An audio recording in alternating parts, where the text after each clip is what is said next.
நம்ம குலசேகர பற்றின பெருமையை பற்றி கொஞ்சம் சொல்லுங்கள். குலசேகரப்பட்டினத்தில் தசரா ரொம்ப ஏற்றமானது. இதில் 108 நாள், அப்புறம் 54 நாள், 48 நாள், இப்படி ஒவ்வொருத்தரும் ஒவ்வொரு விதமான விரதம் கடைபிடிப்பாள். நவராத்திரி 10 நாளும் ரொம்ப ஏற்றம். அது இவளுக்கு பிடிச்ச இவளுக்கு ரொம்ப பிடிச்சது என்ன கேட்டாங்கன்னா செம்பிலிகரம் கொடுத்துருது. அது இன்னொன்று என்ன கேட்டாங்கன்னா குரத்து வேஷம் இவளுக்கு ரொம்ப பிடிக்கும்.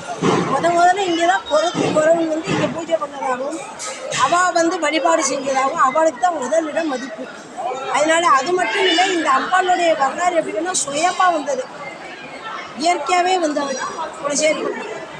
இங்கே 8 காளி இருக்கா, 1 காளி 2 காளி இல்லை, 8 காளி 8 காளி இருக்கா. அதில் இதுதான் பிரதானம். இவளுக்கு தான் தசரா ரொம்ப ஏற்றம். முதல்ல புரட்டாசி மாதம் இவளுக்கு தான் முதல்ல என்ன சூரசம்காரம். யார் அந்த